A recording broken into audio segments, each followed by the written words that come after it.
সবে বরাতে আমল করা যাবে কি যাবে? ঠিক এই যে আগামীকাল আল্লাহ পাকের একটা রহমত আমাদেরকে দিয়েছেন যে লাইলাতুল নিসফু মিনাশ শাবান, শাবান মাসের মধ্য রজনী আল্লাহ পাকের রহমত।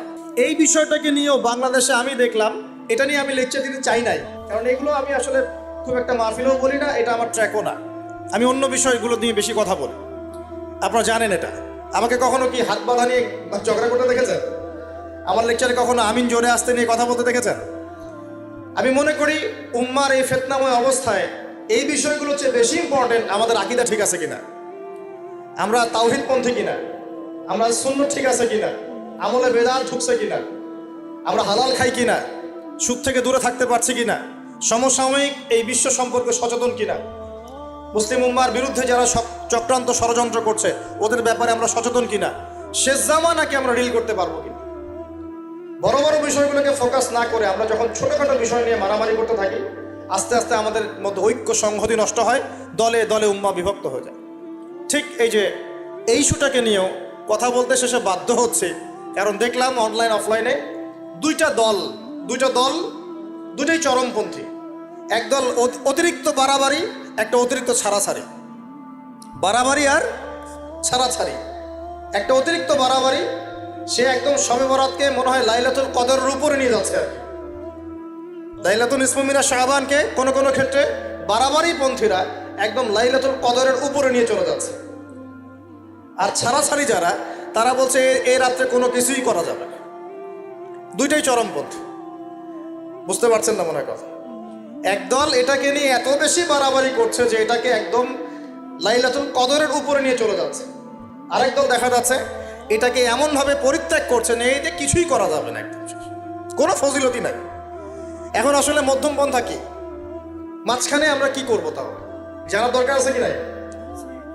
অনেক হাদিসের অনেক আলোচনা, প্রায় 40-50 পৃষ্ঠার বই, সব আলোচনা তো মাহফিলে করা সম্ভব না। আমি সারমর্মটুকু বলি। সারমর্ম কি? হাদিসের শবে বরাত নামে কোনো শব্দ নাই, এক নাম্বার কথা। কি নাই ভাই? শবে বরাত নামে কোনো শব্দ নাই, আছে লাইলাতুন নিসফু মিনাশ শাবান, শাবান মাসের মধ্য রজনী। শাবান মাসের মধ্য রজনী। শাবান মাস কি? উত্তর, নবী সাল্লাল্লাহু আলাইহি ওয়াসাল্লাম রমজান মাসের পর যে মাসে রোজা রাখতে বেশি গুরুত্ব দিয়েছেন তার নাম শাবান। আমার সাথে বলেন, শাবান মাস কি? নবী সাল্লাল্লাহু আলাইহি ওয়াসাল্লাম রমজানের পরে যে মাসে রোজা রাখতে খুব বেশি গুরুত্ব দিয়েছেন তার নাম শাবান।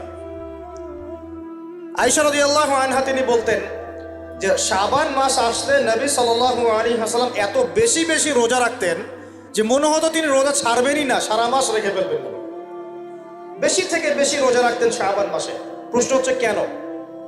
উত্তর, এমনিতে এই মাসটা বরকতময় এবং এই মাসে আল্লাহ পাক তার রহমতে বিপুল সংখ্যক মানুষকে জাহান্নাম থেকে মুক্তি দান করেন। সুবহানাল্লাহ। নবী সাল্লাল্লাহু আলাইহি ওয়াসাল্লাম এই মাসকে তাজিম করতেন। এই মাসের সম্মানার্থে, এই মাসে আল্লাহর রহমত বরকতের স্বার্থে নবী করিম সাল্লাল্লাহু আলাইহি ওয়াসাল্লাম এই মাসে বেশি বেশি রোজা রেখেছেন। সুন্নত কি শিখলাম? শাবান মাসে বেশি বেশি রোজা রাখা সুন্নত। একটা কি পেলাম ভাই? শাবান মাসে বেশি বেশি রোজা রাখার সুন্নত। আপনি যদি মুকিম হন, শরীর সুস্থ থাকে, মুসাফির না, আপনার সুস্থতা আছে, সব ঠিক আছে, আপনি চেষ্টা করবেন এই মাসে বেশি বেশি রোজা রাখতে। পারা যাবে ইনশাআল্লাহ? এটা নবীর সুন্নত হবে। আরেকটা হাদিস মাথায় নিয়ে নেন, আজকে সারা ওয়াজ ভুলে গেলে এই ওয়াজটা ভুলেন না।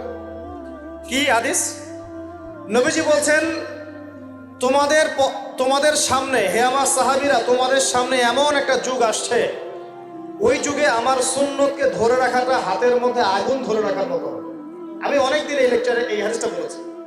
তোমাদের সামনে এমন একটা কঠিন যুগ আসছে, জামানা সবরিন, সবরের যুগ, কঠিন যুগ। ওই যুগে ঈমান ধরে রাখা, আমার সুন্নতের উপর থাকা, হাতে আগুন ধরে রাখার মতো হবে। ওই যুগে যদি তোমরা আমার একটা সুন্নতকে জীবিত করতে পারো, সমাজে একটা সুন্নত মরে গেছে, ওটাকে আবার জীবিত করতে পারো, তাহলে 50 জন শহীদ সাহাবীর নেকি পাবে। হাদিসটা বুঝলেন? শুধু নেকি না, আপনি 50 জন শহীদ সাহাবীর নেকি পাবেন যখন চলমান সমাজে একটা সুন্নত মিটে গেছে, নাই, মানুষ আমল করছে না, কিন্তু আপনি সেটাকে জীবিত করলেন। পারা যাবে ইনশাআল্লাহ? একটা দেখাচ্ছি, যেমন সাহাবীদের যুগে মানুষ মসজিদে ঢুকলে কি করতো জানেন? আগে 2 রাকাত নামাজ পড়তো। কি করতো? মসজিদে ঢুকেই, ওযু অবস্থায় মসজিদে ঢুকেই তারা বসতেন না। আগে 2 রাকাত নামাজ পড়তেন, দুখুলুল মসজিদ বা তাহিয়াতুল মসজিদ, তারপরে বসতেন। আর নবীজি বলেছেন কিয়ামতের আগে আগে এই দুখুলুল মসজিদ, তাহিয়াতুল মসজিদ, এই নামাজটা উঠে যাবে। উঠে যাচ্ছে না আস্তে আস্তে। মসজিদে ঢুকলে মানুষ ধাপ করে বসে পড়ে, তাই না? মানুষ ভুলেই গেছে এটা সুন্নত। এখন আপনি যদি এই সুন্নতটাকে আবার জীবিত করতে পারেন, ইনশাল্লাহ 50 জন শহীদ সাহাবী দেখতে পাবেন। সমাজে এখন দাড়ি শেভ করা ফ্যাশন হয়ে গেছে, বুঝছেন না? অনেকে শেভ না করলে চাকরি দেয় না। শেভ না করলে কি হয় না? চাকরি পাওয়া যায় না। স্কুলে তো না, কলেজে গিয়ে পড়তে গেলে ক্লাস করতে দেয় না। দাঁড়িয়ে আছে, যাও সব করে আসো, তাই বলে।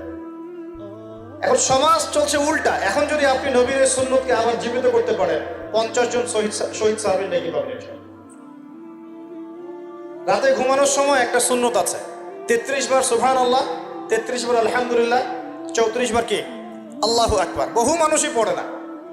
আপনি যদি পড়তে পারেন, ইনশাআল্লাহ আল্লাহ পাক আপনাকে রেখে দিবেন। সমাজের বহু মানুষ চুল একদম এখন মেসি রোনাল্ডো কাট, তাই না? মেসি কাট আর রোনাল্ডো কাট। আর আমি সিলেট অঞ্চলে দেখে আসছি একদম লন্ডন কাট, 2 পাশ ছিলে মাঝখানে চুল। লন্ডন থেকে শিখে আসছে। এখন চুলেরও কিন্তু সুন্নত আছে, আছে কি নাই? দাড়ির যেমন সুন্নত আছে, চুলের সুন্নত নাই। একদম সামন পিছন সমান করতে পারেন, অথবা যদি চুল নাই থাকে তাহলে চুল মাথা মুন্ডন করেও রাখতে পারেন। অনেক সাহাবী মাথা মুন্ডিত ছিল। আবার অথবা কানের লতি পর্যন্ত বা কাঁধ বাবড়ি রাখতে পারেন। এটা চুলের সুন্নত হলো কিনা? এখন সমাজের সব মানুষ এই সুন্নতটাকে ভুলে গেছে। আপনি সুন্নত মনে করে রেখেছেন, ইনশাল্লাহ আপনি নেকি পাবেন ইনশাআল্লাহ। এরকম অগণিত সুন্নত আছে, অগণিত, যেগুলো আমাদের সমাজ থেকে আস্তে আস্তে উঠে যাচ্ছে। আমি খুব দুঃখের সাথে বলছি, অনেক মসজিদে ফরজ নামাজ পড়ার পরে আমরা কি করি? একটা মোনাজাত করি, আল্লাহুম্মা আমিন বিরহমাতিকা ইয়া আরহামার রাহিম, ব্যাস উঠে চলে গেলাম, তাই না? উঠে চলে যায় না? তারপর স্যান্ডেল নিয়ে বাইরে চলে গেল। অথচ সালাম ফিরানোর পরে একবার বলতে হয় আল্লাহু আকবার। কি বলতে হয়? 3 বার বলতে হয় আস্তাগফিরুল্লাহ, আস্তাগফিরুল্লাহ, আস্তাগফিরুল্লাহ। বলতে হয় আল্লাহুম্মা আনতাস সালাম ওয়া মিনকাস সালাম তাবারাকতা ইয়া যাল জালালি ওয়াল ইকরাম। একবার পড়তে হয় আয়াতুল কুরসি, 33 বার সুবহানাল্লাহ, 33 বার আলহামদুলিল্লাহ, 33 বার আল্লাহু আকবার, তারপর কালিমা শাহাদা। এরপর সূরা ফালাক একবার, সূরা নাস একবার, ইখলাস একবার।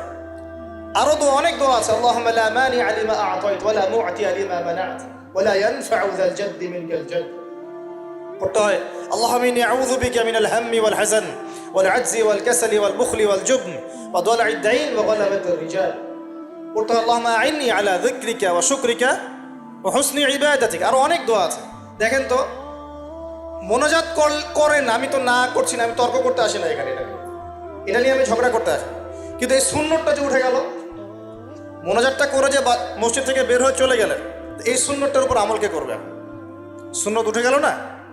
আপনি যদি বসে এখন সুন্নতটা প্রতিষ্ঠা করেন, নাকি পাবেন? এগুলো তো গেল আমলিয়াত। সমাজ চলছে সুদের উপরে। আপনি যদি হালাল অর্থনীতি প্রবর্তন করতে পারেন, তাহলে কত নাকি পাবেন?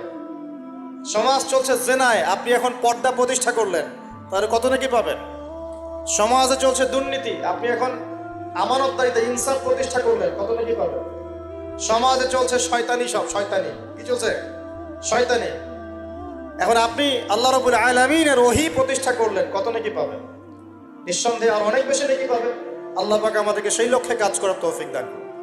প্রিয় ভাইরা, যে কথা বলতে এখানে আসলাম, এক বাড়াবাড়ি, এক কি ছাড়াছাড়ি, এর মাঝখানে কি একটা ফজিলত জানলাম। শাবান মাস মানেই এই মাসে নবীজি বেশি বেশি রোজা রাখেন।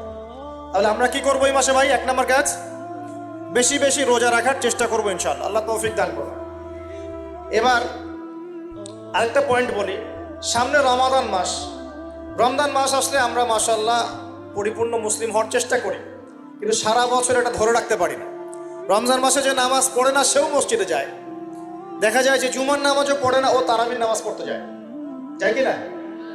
ওই দিন গিয়ে বলে এসি দেন, ইমাম সাহেব এসি অন করেন, তাই না? সারা বছর তো আসে নাই।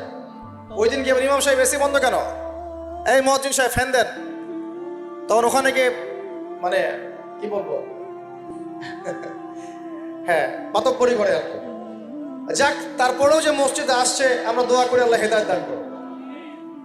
আমরা তো কাউকে পিছনে ফিরাই দিব না, দিব? এখন রমজান মাস আসলে আমরা মাশাআল্লাহ রোজা রাখি, মানুষকে ইফতার করাই, দান সদকা করি, আমরা যাকাত দেই, তারাবি পড়ি, কোরআন তেলাওয়াত করি, আমরা মাশাআল্লাহ অনেক আমল করি। এই আমলগুলো কি একবারে ধাপাস করে ধরে ফেলা সম্ভব না? একটা আস্তে আস্তে ট্রেনিং প্রসেস লাগে। একটা ফ্যান চালু করলে ফ্যানটা কি শুরুতেই ধাপাস করে ঘুরতে শুরু করবে, নাকি আস্তে স্লোলি স্লোলি সে মোমেন্টাম ধরবে? কোনটা? আস্তে আস্তে সে গতি পাবে না, ধীরে ধীরে গতি পাবে। ঠিক শাবান মাসে এত বেশি রোজা রাখা, ইবাদত করার অর্থ কি? যাতে রমজান মাসে আপনি পরিপূর্ণ ইবাদত করতে পারেন। বুঝতে পারছেন কথা? রমজানে গিয়ে তো শুরুতেই সব ইবাদত ধরে ফেলা সম্ভব হবে না। মনে করেন আগামীকাল পহেলা রমাজান, আজকে থেকে আপনি সব ইবাদত একসাথে করতে পারবেন? তখন কি আপনি বেগ পেতে হবে। কিন্তু একটা মাস আগে থেকে যদি ট্রেনিং নেন, ইনশাআল্লাহ রমজান মাসে ইজি হয়ে যাবে। এটা একটা কারণ নবী সাল্লাল্লাহু আলাইহি ওয়াসাল্লাম শাবান মাসে বেশি বেশি রোজা রাখতেন, আমল করতেন। আল্লাহ পাক আমাদের সবাইকে শাবান মাসে বেশি বেশি আমল করার তৌফিক দান, যাতে রমজান মাসে গিয়ে আমরা সুবিধা পাই, রমজান মাসের হকটা আদায় করতে পারি। এবার এই মাসে নবী সাল্লাল্লাহু আলাইহি ওয়াসাল্লাম কি বলেছেন একটা হাদিস থেকে আগে বুঝি। এই হাদিসটা সহ অনেক হাদিসে এই একই রকম কথা এসেছে এবং এই হাদিসটা বিশুদ্ধ। এটাকে অস্বীকার করলে হাদিস অস্বীকারী হয়ে যাবে। বাড়াবাড়ি গ্রুপ, ছাড়াছাড়ি গ্রুপ, উভয়ের জন্যই নসিহত। নবী সাল্লাল্লাহু আলাইহি ওয়াসাল্লাম বলেছেন, ইন্নাল্লাহা তাআলা, নিশ্চয় আল্লাহ রাব্বুল আলামিন, লা ইয়াত্তালিউ ফি লাইলাতিন নিসফি মিনাশ শাবান, শাবান মাসের মধ্য রজনীতে আল্লাহ রাব্বুল আলামিন তার রহমতের দৃষ্টি প্রশস্ত করেন। সুবহানাল্লাহ।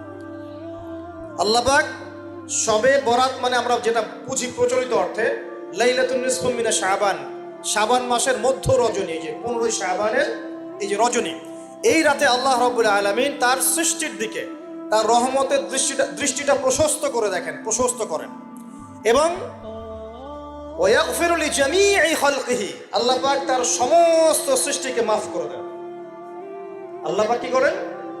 তার সমস্ত সৃষ্টিকে কি করেন? মাফ করে দেন। কথাটা ভালো করে বোঝেন। আল্লাহ পাক তার সমস্ত সৃষ্টিকে মাফ করে দেন, ইল্লা, তাদেরকে ব্যতীত।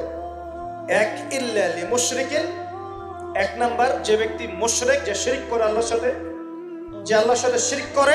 আর দুই, মুশাহিনিন, যে ব্যক্তি অন্তরে মানুষের সাথে বিদ্বেষ পোষণ করে, হিংসা বিদ্বেষ মনে আছে এরকম ব্যক্তি, এবং মনের মধ্যে শিরক আছে, শিরকি আকীদা, মুশরিক, এই দুই শ্রেণীর মানুষ ছাড়া আল্লাহ পাক সমস্ত মানুষকে মাফ করে দেন।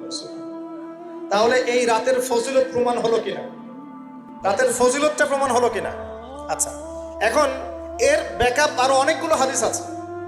ওই সবগুলো হাদিসকে একত্রিত করলে এমনই কনক্লুশন আসে। এছাড়াও আরো কিছু দুর্বল হাদিস আছে, এগুলো দুর্বল, সনদগতভাবে অন্যান্যভাবে দুর্বল। ওখানে আরো কিছু পয়েন্ট পাওয়া যায় যে আর কাকে কাকে আল্লাহ পাক মাফ করেন না। সবাইকে তো মাফ করেন, আর কাকে কাকে করেন না। এই হাদিসে দুটো পেয়েছি, এটা একদম অকাট্য। এটা হলো মুশরিক, আল্লাহ পাক মাফ করেন না। দুই, যে অন্তরে হিংসা বিদ্বেষ পোষণ করে, হিংসা বিদ্বেষ আছে, এদেরকে আল্লাহ মাফ করেন না। আরো কিছু দুর্বল বর্ণনা থেকে পাওয়া যায়, এটা দুর্বল বর্ণনা, কিন্তু জেনে রাখতে তো সমস্যা নাই। সমস্যা আছে? আর পাপ তো পাপী, দুর্বল হাদিসে আসুক আর কঠিন হাদিসে আসুক, পাপ তো পাপী নাকি? পাপ ছাড়তে কোনো সমস্যা আছে? তো তৃতীয় এক শ্রেণীর নাম পাওয়া যায়, যারা হচ্ছে আত্মহননকারী, নিজেরা নিজেদেরকে আত্মহত্যা করেছে, এদেরকে আল্লাহ মাফ করে।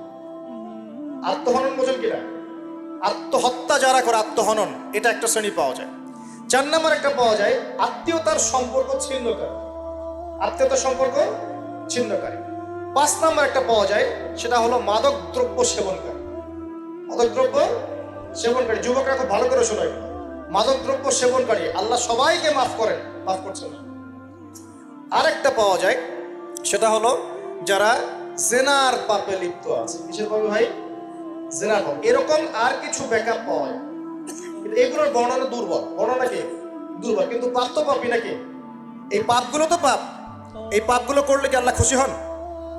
অকাট্য সহি থেকে পাওয়া যায় এই দুইটা, মুশরিক এবং মুশাহিদ, যারা শিরক করে, অন্তরে বিদ্বেষ পোষণ করে, আল্লাহ পাক এদেরকে মাফ করে। এখন আগে জানি শিরিক থেকে কিভাবে বাঁচবো, শিরিক কি এবং কেন, তারপরে জানবো হিংসা বিদ্বেষ, তারপরে আমরা যাব এই রাত্রে আমরা কি করতে পারি। মনে রাখবেন, আমল করতে হবে তিনটা বিষয় খেয়াল রেখে। কয়টা বিষয় ভাই? আমল করতে হবে তিনটা বিষয় খেয়াল রেখে। এক, আমল করতে হবে একমাত্র আল্লাহ পাকের সন্তুষ্টির জন্য। এক নম্বর কি বলেন? এক আল্লাহর সন্তুষ্টির জন্য, কারো সন্তুষ্টির জন্য না, কারো জন্য না, শুধু কার জন্য?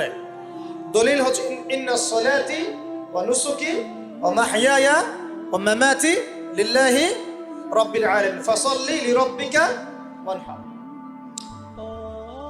দুই, আমল হতে হবে একমাত্র নবী সাল্লাল্লাহু আলাইহি ওয়াসাল্লামের সুন্নাত মোতাবেক। কার সুন্নাত মোতাবেক? নবী এবং সাহাবীদের সুন্নতের সাথে মেলে না, সেই আমল করা যাবে না। নবী এবং সাহাবীদের সুন্নতের সাথে মেলে না, সেই আমল করা যাবে না। তিন নাম, আমলটা যত সুন্দরী মনে হোক, আমলটা যত সুন্দরী মনে হোক আর যত মানুষই করুক, যত মজাদার মনে হোক না কেন, নবী করেন নাই, সাহাবীদের থেকে প্রমাণ নাই, আমল করব না।